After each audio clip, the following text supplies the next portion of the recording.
Hello. So, Blade. I I'm reviewing viewing this movie because I was looking through some old movies. In fact, I have hold on. Sorry, I'm trying to get it. I have a whole bunch of old movies I found that I went back and watched cuz childhood. I don't actually have Blade in this pile. I had to find that online. Um and the only reason why I looked it up was, I was just going through old movies that I used to watch all the time as a kid. So, you know what, now that I'm older, I'm going to give my take on Blade because so I have my laptop on for my notes. Um because my take on Blade when I was a kid, it used to be one of my favorite movies ever because I hadn't seen anything like it when I was young, but now that I'm older and I can like that I've seen more movies, now I can like properly view Blade. But anyways, so my notes.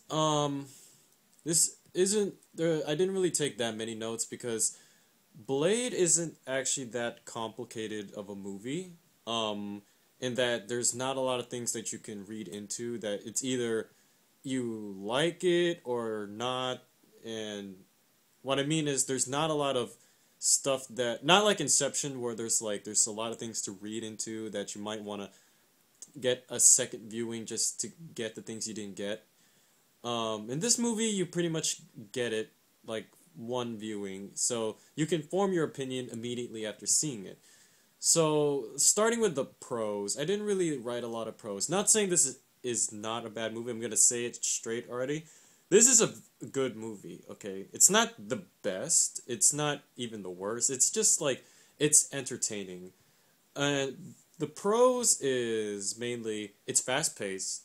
You never feel like it's slow in any part, and the story is coherent enough to like. I mean, I said it's not that complicated, but the story just pretty much follows the basic formula. Blade, the hero, has stopped Deacon Frost, the villain, and he uncovers clues along the way, but it's not something that you would get lost trying to follow. So that's actually a plus. Sometimes it's not a plus, but here it's a plus. And my main pro for this movie is good action. The action was it was like it's not the best action, but it's definitely very entertaining. Especially some scenes I singled out. Obviously the intro scene in the nightclub, and also the ending fight with Deacon. I mean not with Deacon. The pre-fight before Deacon's fight, because I thought the Deacon Frost final fight was okay. Um, but yeah, the action is good. It's very entertaining. It's fun to watch and blah blah blah blah blah. But that's the pros. I mean, the pros in this movie is enough to consider this a good movie. But I actually wrote down a bunch of cons. The cons are kind of nitpicky, but they're cons regardless. Like one con I wrote was the acting was okay. Um, Wesley Snipes' Blade, I wasn't really so sure where I stand on him. Like I like the character. It's just I think how Wesley Snipes portrays the character is a little iffy. Like he's trying to portray him as this cold, like badass, but there are some moments in the movie that kind of destroy that image, like the scene where the cop shot at Blade and he sort of just broke characters. Like, what the fuck are you doing? And it was just like, uh, it kind of broke that silentness to his character. It's just, um, Blade. I just don't really know where I stand on Blade. That was actually my second note. The character was a little iffy, and that's bad because he's the main character. You're supposed to stand strong with him, or if this was a different kind of movie, you're supposed to root against him. But that's just me. Um, Also for acting was okay. That note, Stephen Dorff, the guy who played Deacon Frost, I thought he was okay at some parts, but some parts I just thought that he was just being annoying, which I guess is okay since he's the bad guy. You're not supposed to like him, but it's like uh, there were just some parts where he didn't really come off as a villain. He just came off as like a brat with like powers, and they kind of made note of that because there's the evil council or a council type thing where they don't even accept him because he's not a pure blood. But I think there was this hidden like theme where they didn't like him because he was, you know, a brat. It was just I don't know, him as a villain, I thought he could have been a little bit better as a villain. Like maybe less annoying but more villainous, but other ones, I didn't really think the main character girl, was it Karen Jensen? She was okay. Like the actress who portrayed her was a little stiff, especially in the scene where her doctor friend or doctor ex husband, was it her ex husband? I don't remember. Her ex husband gets killed by the evil henchman vampire, and she's just staring at this like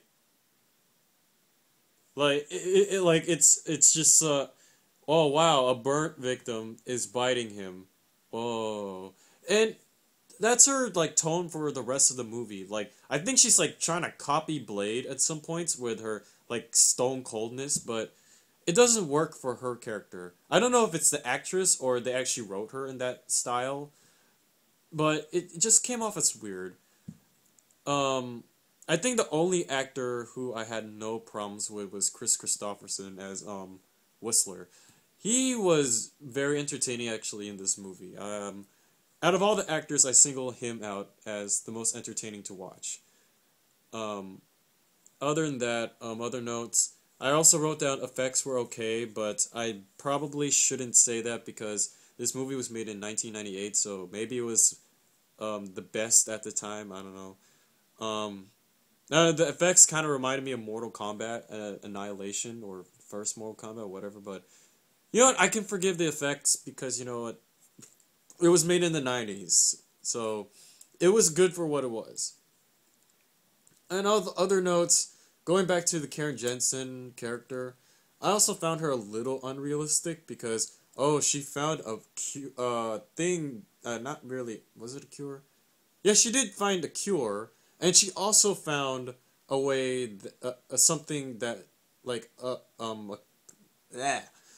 this formula that can blow up a vampire, and it's just like she hasn't been in the vampire world for like that long, and she's already discovering these things. And I found it also unrealistic that Blade and Whistler didn't find out about this stuff, or even that they didn't think of hiring a scientist to find these stuff, you know, to make their job easier. It's just it came off as unrealistic to me. And also my final con, the mom character came in too late. Oh shit, sorry. Spoilers. You learn that Blade's mom is actually a vampire, but it comes in very late into the movie, so when it comes in it's just like uh you don't really feel for this character that much. Maybe she came in earlier, that she was an established like she's still around type like story. Maybe I would have felt more for her, but she just came in too late. And that's actually my last con. But overall, I actually liked Blade. Blade was very entertaining. I like it a little bit more now that I'm older than I was when I was a kid. You know, obviously I noticed some things I didn't notice before, but you know what? It's still a pretty entertaining movie, so I'm gonna leave it at that.